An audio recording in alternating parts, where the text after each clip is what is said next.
Have you ever heard a sound that just stuck with you?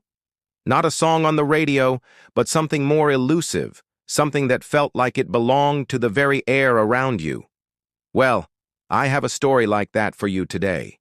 A story about a voice that danced on the walls. It all started in a small, forgotten village nestled in a valley that time seemed to have overlooked. At the heart of this village stood an old stone house, weathered by centuries of wind and rain. The locals called it the Echo House, and for good reason. It was said that if you listened closely, especially at twilight, you could hear a voice. Not a ghostly whisper or a chilling scream, but something beautiful. A melody. A song without words that seemed to drift from the very stones themselves. Of course, stories like these attract the curious, and I was no exception. I packed my recording equipment and set off for the village, determined to capture this phenomenon. When I arrived, the villagers were friendly but cautious. Old Man Hemlock, the village elder with eyes that held 100 years of stories, just smiled when I told him my plan. "The house sings for those who are meant to hear it," he said cryptically. "But what it sings is a different story for everyone." The first night, I set up my microphones in the main room of the Echo House. The air was thick with the scent of old wood and damp earth. As the sun dipped below the horizon, casting long, dancing shadows, I sat in absolute silence. An hour passed, then two. Nothing. Just the creak of the floorboards and the sigh of the wind. I started to think it was all just a local legend, a charming tale to tell tourists. But then, just as I was about to pack up, it began. It wasn't loud. It was a soft, ethereal hum that seemed to come from everywhere at once. It rose and fell like a gentle breath, a melody that was both melancholic and joyful. It wrapped around me, a sonic tapestry woven into the fabric of the room. It wasn't coming from a single source. It was as if the walls themselves were vibrating, singing a long-forgotten lullaby. I frantically checked my equipment. The needles were dancing, confirming I wasn't imagining it. The voice was real. Over the next few days, I became obsessed. I spent every twilight hour in that house, recording, listening, and trying to understand. The voice was never the same twice. Sometimes it was a playful, lilting tune. Other times a deep, sorrowful chant.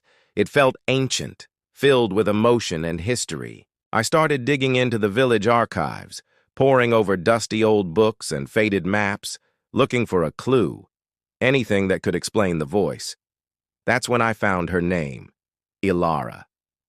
200 years ago, a woman named Ilara had lived in the house. She was a renowned singer whose voice was said to be so pure it could soothe a crying baby or make the flowers bloom. But her story was a tragic one. She fell in love with a sailor who promised to return to her, but his ship was lost at sea. Heartbroken, Ilara never sang in public again. She spent the rest of her days in that house, singing only for herself, her melodies of love and loss absorbed by the stone walls. Suddenly, it all made sense. It wasn't a ghost haunting the house in the traditional sense. It was an echo of a life, of a love, of an art so powerful it had imprinted itself onto the very structure of her home.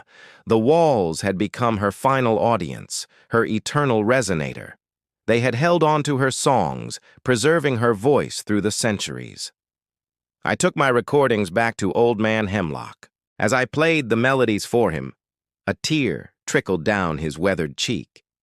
"You've heard her," he whispered. "You've heard Ilara's heart." He explained that the villagers had always known the story. They didn't see it as a haunting, but as a gift. Ilara's voice was a part of their heritage, a reminder of the enduring power of love and music. They didn't share the story with outsiders, fearing it would be sensationalized or exploited. They trusted me because I hadn't come to hunt a ghost. I had come to listen to a song.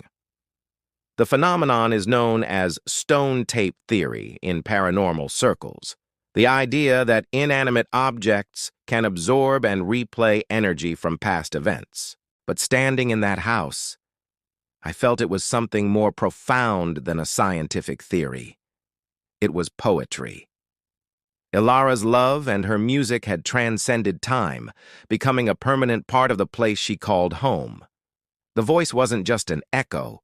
It was a living memory, dancing on the walls for anyone with a patient heart willing to listen. My journey to the Echo House taught me that some stories aren't meant to be solved, but to be experienced.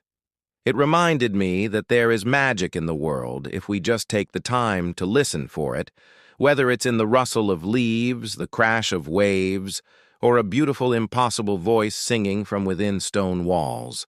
Thank you so much for joining me on this incredible journey today. What do you think? Have you ever experienced anything like this? Let me know in the comments below.